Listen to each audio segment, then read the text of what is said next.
다른 애들처럼 태어났으면 안 돼. 나 영재 같은 거 하기 싫은데. 왜? 이러니까 제발 생각이 멈췄으면 좋겠어. 생각이 멈추질 않아. 너무 힘들어. 이렇게 말하는 아이들이 있거든요.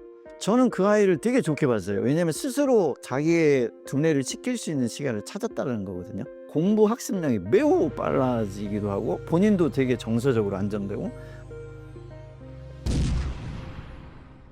그쵸. 이제 영재성의 신호 중에서 지금 말씀하신 것처럼 어떤 한 분야에 빠진다. 이제 그 렌즈울리의 뭐 그 쇠고리 모형 봐도 이제 과제집착력이라는 게 있거든요. 그것도 뭐 다른 쪽으로 해석하면 이제 몰입 형태로 볼 수 있는데, 일단은 외부 자극에 의한 어떤 자기의 궁금한 걸 단순하게 해결하는 것이 아니라 깊이 파고 들어가서 그 본질까지 알려고 하는 속성, 아까 처음 말씀드렸듯이 그런 것들이 있는 아이만이 그 짓을 할 수 있어요. 아니고서는 사실 조금 갖고 놀다가 더 이상 그 인지적 한계점 때문에 못 들어갈 수밖에 없거든요. 근데 영재아이들은 들어가지 못하면 넓히기까지 해요. 그러다 넓혔다가 다시 그 어느 정도 체계까지 학습이 되면 또 조금 더 들어가고, 이렇게 자기 스스로 탐구하려는 거지 누가 시켜서 그런 일이 일어나진 않거든요. 그러면 사실은 어떤 우주라든지 어떤 아이를 보면 이제 뭐 개미집을 뭐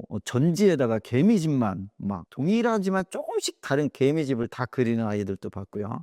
그다음에 서울시의 그 지하철 노선도를 아주 정말 디테일하게 다 그리는 아이들도 봤고요. 세계 국기에 대해서 뭐 미시하게 분석해서 국기만 다 외우는 아이들. 물론 어떤 아이는 또 이제 주기율표 암기하는 아이들, 뭐 이런 애들이 있는데, 사실 부모 입장에서는 저거 뭐 지하철 노선도 저거 외워서 뭐 하지? 뭐 이럴 수 있겠지만, 사실은 그게 엄청난 뇌를 전반적으로 활성화시킬 수 있는 그 아주 단단한 기반을 마련해 주는 행위이기 때문에 저 같은 경우는 매우 필요하다고 보고요. 그다음에 그 활동이 10세 이전에 하는 것이 가장 이상적이다. 10세 이후에는 사실은 다른 욕구들이 발생하거든요. 그렇기 때문에 이제 미디어에 빠진다든지 게임에 빠질 확률이 매우 높고, 그 이전에는 사실은 그 이전에 할 수 있는 유일한 시기가 아닌가? 그래서 그 시기에 만약에 그런 우주나 이런 데 빠진다면 정말 축복받는 것이 아닐까? 감사하게 생각해야 될 것 같습니다. 자, 이제 아이들은 이제 어떤 데 관심 분야가 있으면 그 관심 분야의 다음 단계까지는 잘 모를 수가 있어요. 그래서 사실은 부모 입장에서는 첫 번째 해줘야 될 것이 지하철 뭐 이런 거에 빠져 있다. 뭐 그러면 아이가 정말 지하철 노선의 어떤 지리적 형태, 아니면 순서적 형태, 아니면 지하철 이름에 빠져 있는지 이런 걸 잘 분석하셔야 돼요. 아니면 지하철에 빠져 있는지, 아니면 철도의 구조에 빠져 있는지, 이런 거를 분석해서 그 다음을 정보를 제공해 줘야 되는 거, 이게 매우 중요하죠. 근데 그냥 단순히 아이가 뭐 공룡 이름을 많이 잘 외운다? 그러면 어른들도 외우기 힘든 그 언어의 그 길이를 아이가 미세한 걸 관찰해서 그냥 보자마자 엄마 저건 티라노사우루스야 막 이렇게 말할 수 있다라는 것은 아이가 분명히 어떤 장점을 갖고 있고, 그러면 그거에 장기가 있는 건데, 거기에서부터 어떤 확장을 시켜줄 것이냐, 이거는 되게 매우 중요한 요소가 될 수 있어요. 그래서 저는 주로 어떤 말씀을 드리냐면, 일단은 아이들이 아무리 그 공룡에 대해서 자세히 알지라도 들어가는 데에는 인지적 한계를 반드시 느낄 수밖에 없어요. 그러다 보면 넓게 퍼지다가 끝나는 경우가 많아요. 그래서 대부분 아이들은 1년에서 다른 걸로 갈아타요. 1년 정도 하다가 길면 한 2년 가다가 이제 종류가 바뀌어서 갈아타게 되는데, 요렇게 하지 않기 위해서는 좋은 방법이 있다면 언어로 바꿔줘라. 그러니까 단순한 한국어로만 학습하는 것이 아니라 그거를 영어로 바꿔주고 언어성으로 확장해 주는 것이 가장 이상적인 몰입의 형태를 바꿔주는 것이다. 깊이 들어가는 데를 너무 염려하지 말고 그거를 언어로 전환해서 아이가 그걸 통해서 언어를 쉽게 습득할 수 있도록 만들어주는 거. 그 다음에 이제 0세부터 만 6세, 8세까지는 뇌의 발달 성향을 보면 언어 습득률이 매우 좋은 뇌 발달 성향이 있기 때문에 그걸 활용하면 뭐 매우 두 가지를 모두 다 얻을 수 있는 그런 이제 시너지 효과를 얻을 수 있다고 볼 수 있죠. 근데 이제 영재 아이들이 한 만 16세 정도 되면 뭐 그 이전에도 이제 자아 중심적이기 때문에 이제 자아성이 좀 빨리 형성되는 편이에요, 다른 아이들에 비해서. 근데 자아가 형성되기 이전에 좀 문제가 될 수 있는데, 그 이전에는 뇌에서 끊임없이 물고 늘어지는 의문들이 계속 나타나게 돼 있어요. 그러면 하루 종일 뇌가 뭐 계속 이 생각했다 저 생각했다, 저거 파고들었다 저거 파고들었다 하면 자기가 지치는지도 모르고 뇌를 끊임없이 써야 되는 상황이 도래하는데, 가끔 어떤 아이들이 와서 무슨 얘기하냐면 "나 일반 영재로 태어난 걸 되게 후회스럽게 생각해. 엄마 나 그냥 다른 애들처럼 태어났으면 안 돼. 나 영재 같은 거 하기 싫은데." "왜?" 이러니까 "제발 생각이 멈췄으면 좋겠어. 생각이 멈추질 않아. 너무 힘들어." 이렇게 말하는 아이들이 있거든요. 그러나 그런 아이들이 사실 그 호소해서 그렇지, 일반 아이들, 영재 아이들 대부분의 아이들이 아마 끊임없는 생각에 파도처럼 밀려오는 걸 많이 느끼고 있어요. 그럴 때마다 어떤 끊어줄 필요성이 있는데, 이 끊어주는 현상이 미디어에 빠졌을 때가 문제가 될 수 있어요. 그래서 대부분 아이들은 그 끊어주는 타이밍에 이쪽에 또 많이 빠지긴 하죠. 요즘 미디어가 너무 이렇게 접근하기 쉽기 때문에. 요때 좋은 것이 사실은 음악하고 체육이라는 것들이 사실 영재들이 끊임없이 번지는 사고의 팽창을 잠시 끊어줄 수 있는 매우 좋은 역할을 하게 돼 있어요. 특히 음악 같은 경우는 어쨌든 음악은 잘못 악기를 잘못 키우면 이건 완전 소음에 가까울 수밖에 없잖아요.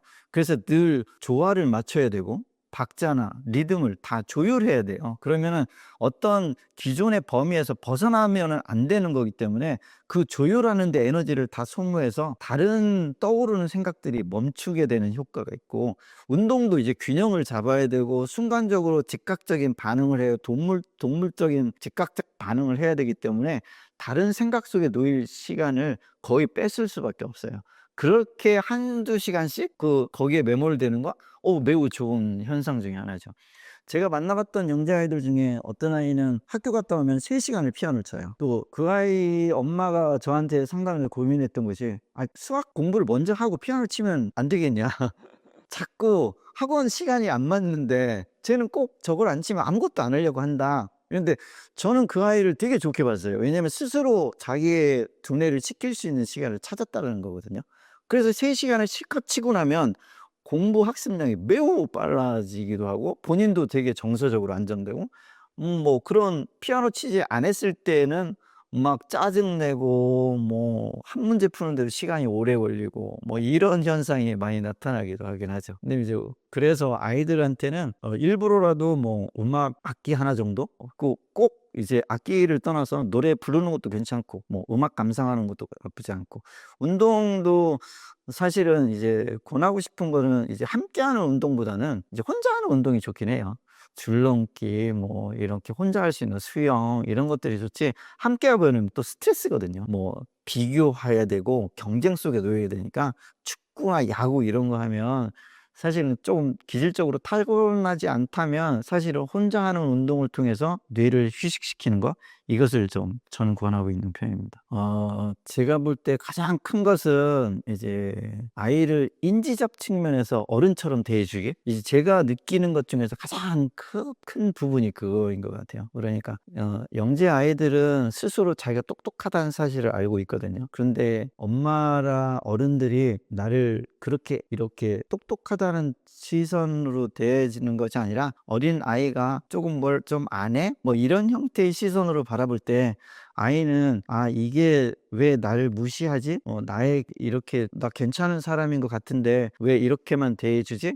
이런 생각을 가질 수밖에 없거든요. 그래서 저는 2 가지를 꼭 얘기해 줘요. 그러니까 첫 번째, 인지적인 이야기할 때는 그냥 한 인격체로서 대해서 그냥 동등하다라는 개념으로 서로 대화를 하는 거, 이게 매우 중요한 거고, 2 번째는 인격적이지 않을 때, 이제 정서적일 때는 의외로 아이들이 정서적인 기회가 되게 적어요. 왜 그러냐면 자기 생각이 많고 자기 궁금한 것들이 많다 보니까 자기 활동이 많아요, 내면에. 그러면 학교 갔다 왔어든 뭘로든 막 자기가 하고 싶은 걸 막 해요. 그러다 보면 어느 순간 다 하고 나면 이제 성장기에 필요한 정서적 교감이라는 게 필요하잖아요. 그때 이제 엄마를 찾아요. 근데 엄마는 또 그 타이밍이 안 맞아. 엄마는 나름 바빠.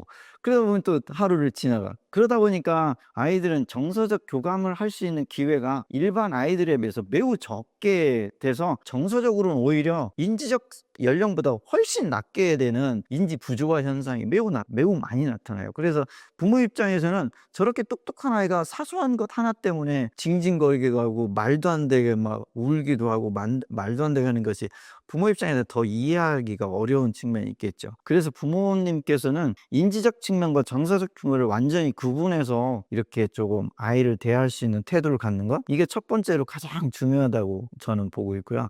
두 번째, 이제 영재아들이 부모한테 이제 인정 욕구가 좀 있거든요. 모든 인간이 갖고 있는 것 중에 하나인데, 누군가에게 어떤 인정을 받으면 내 성취한 것이 괜찮은 거구나, 그래서 앞으로 계속 더 이걸 잘해 나가야겠구나, 이런 이제 자신감을 얻을 수가 있는데, 이 영재아이들이 보면 이제 뭐 되게 많은 것을 갖다 보여주거든요. 엄마 이거 막 좀, 이제 부모들도 보면은 이제 하도 많이 하고 이러니까 멋지네, 괜찮네, 잘했네, 뭐 여기에서 끝나는 경우가 되게 많아요. 그러면 아이가 어떤 생각을 하냐면, 이제 더 이상 부모로부터 인정받는 것은 한계가 있구나, 이렇게 바로 인지할 수밖에 없어요. 그럴 때 더 이상 인정해 줄 수 있는 대상자를 못 찾는 것도 문제라고 볼 수 있어요. 이럴 때는 사실은 권위 있는, 그러니까 그 분야에 권위 있는 사람들한테 갖다 보여줘서, 이 정도는 보통 평균에서 어느 정도 벗어난 상태라는 객관적인 어떤 인정, 이런 것들을 보여주는 게 매우 필요하다고 보고 있어요. 그러면 부모로서 할 수 있는 건 뭐냐? 현상을 보지 말고 과정을 말해라. 그래서 어제보다 뭔가 달라졌는데? 이렇게 표현하는 게 훨씬 낫다. 지난번에는 이렇게 보였는데 지난번보다 이런 거 변한 것이 뭐야? 이렇게 오히려 물어봐서 아이가 자기가 표현하고자 하는 것을 설명할 수 있는 기회를 주는 거?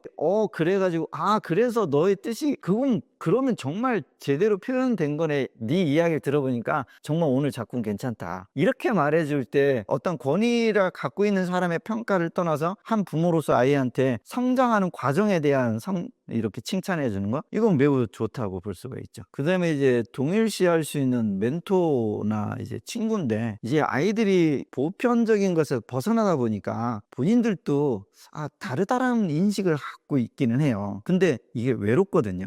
왜냐하면 일반적이지 않으니까 유치원 때부터 드러나거든요. 그러면 아이들이 혼자 구석에 앉아서 자기 하고 싶은 것만 하고 이러다 보면 아이도 어느새 난 쟤들이랑 너무 다르고 쟤들이랑 어울리지 못하는 내가 이게 잘못된 게 아닐까? 뭐 이런, 그리고 나는 왜 이렇게 외롭고 혼자 이렇게 동떨어진 세상 속에 살아야지? 이런 어떤 내면의 갈등이 있을 때 비슷한 또래를 발견하면, 괜찮구나, 나도 저런 나 같은 아이들이 또 있긴 있구나, 그 아이들은 소통하면 나 되게 괜찮은 사람이구나 라는 어떤 자기 확신, 뭐 이런 것들을 줄 수가 있죠. 그래서 성장기에는 사실 나중에 커서는 큰 문제는 없어요. 왜냐면 그 정도는 이제 구분할 수 있는 능력이 되기 때문에. 문제는 이제 어린 그 초등학교 때까지가 동일한 비슷한 또래를 만들어주지 못하면 아이들이 스스로 자기는 조금 이상한 아이라고 인식 자체를 잘못할 수 있기 때문에 그 시기에는 매우 필요하죠. 뭐 과고나 영재고를 만약에 들어가 버리면 아무런 문제가 없죠. 왜냐면 동일한 비슷한 친구들끼리 모여있기 때문에 그거는 이제 그들만의 세상을 만들어가는데 되게 좋지만, 그 이전에 이제 많은 그런 친구들을 못 보게 되면 자기 스스로 이상한 아이라고 스스로 생각하는 것, 이건 매우 좀 위험한 생각이라고 볼 수 있죠. 영재아들이 이제 흥미를 느끼는 자극의 공통점이라고 하면 일단 복잡해야 돼요. 그러니까 단순한 것은 이해가 빨라버리니까 재미가 없어요. 복잡해야 되고, 책을 읽어도 인물 구조가 막 되게 많다든지 짧고 이런 것보다는 인물의 되게 복잡성, 그러니까 로마시나 이런 걸 좋아할 수밖에 없죠. 삼국지 이런 걸 좋아할 수밖에 없죠. 그 다음에 구조가 되게 복잡해야 돼요. 어쨌든 단순 구조라는 것은 금방 너무 단조로우면 내가 왜 이거를 이 시간에 이 에너지를 투자해서 이걸 읽고 이걸 하고 있지? 라는 그런 효율성 문제가 발생하거든요. 그래서 대부분 그 한 가지의 어떤 관점으로 이루어지는 소설 이런 류를 잘 안 읽을 수밖에 없어요. 그 다음에 동화라든지 명작 이런 것들도 잘 안 읽으려고 하고, 대부분은 이제 지식 패턴이나 뭔가를 나를 좀 흡족하게 해주는 것들, 뭔가를 새로운 걸 알게 해주는 것, 기존의 생각을 바꿔줄 수 있는 것, 이런 것들이 있는 것을 되게 선호하죠. 그 다음에 명확한 논리가 있는 걸 매우 좋아해요. 그럼 명확한 논리를 한번 딱 차렸을 때 그 느껴지는 신선함이란 뭐 경험하지 못하는 사람은 뭐 느끼지 못할 정도로 그거 되게 기분이 좋아요. 그래서 수학과학 이런 것들을 되게 좋아하기도 하고, 그다음에 끝이 있으면 한계가 있는 걸 별로 싫어해요. 무한히 뻗어나갈 때 끝없이 탐구와 자기 탐구력을 이제 자극을 받기 때문에 끊임없이 파고 들어가는 거. 그래서 어떤 아이는 어렸을 때 가졌던 그 하나의 궁금증을 평생 끌고 가는 아이들도 있기는 해요. 그거를 알기 위해서 뭐 저 개인적으로 저 같은 경우는 신과 인과의 관계 이거를 뭐 한 어렸을 때부터 궁금해했던 거를 35살 때까지 뭐 결국은 신학을 공부하면서부터 뭐 저 나름대로의 어떤 결론을 내려서 그 이후의 삶은 좀 그 되게 평온한 삶으로 이렇게 된 경우가 있거든요. 그것처럼 이제 어쨌든 자기만의 논리를 찾을 수 있는, 그다음에 그 속에 뭔가를 숨은 논리가 있는 것 같은 이런 것들에 대한 것들이 있는 것, 이런 것들에 대한 자극이 오면 엄청나게 이제 거기에서 이제 빠져들 수가 있겠죠. 그다음에 남들이 다 하면 또 안 하게 돼 있어요. 그래서 남들이 조금 어렵다 하는 거, 힘들어하는 거 보면 내가 한번 해볼까? 뭐 이런 이제 그런 욕구도 있기도 하고, 뭐 그래서 이제 대부분은 이제 요 정도의 특징적이 있는 건 이런 데에 관심이 좀 많다고 볼 수 있죠. 이 완벽주의 참, 예, 뭐 강박으로도 갈 수도 있고 되게 있죠. 그 자기지향적 완벽주의가 있고요. 타인지향적 완벽주의가 있고 사회지향적 완벽주의가 있어요. 근데 대부분들은 사실 이제 타인지향적 완벽주의로 가면 되게 갈등 요소도 많고 누구한테 요구하는 거잖아요. 너 그렇게까지 하라고 하는 것들이기 때문에 되게 위험할 요소가 되게 많고, 이 사회주의적 완벽주의 뭐 이런 것도 되게 많죠. 뭐 이런 것들이 다. 그런데 이제 영재 아이들은 사실은 그 외적인 완벽주의보다 자기가 정해놓은 자기지향적 완벽주의라고 하거든요. 나는 이렇게까지 할 거야. 그리고 나는 무조건 1등 할 거야. 나는 여기까지 뭐 알아내고 말 거야. 뭐 이렇게 자기가 정해놓고 자기가 괴로워해요.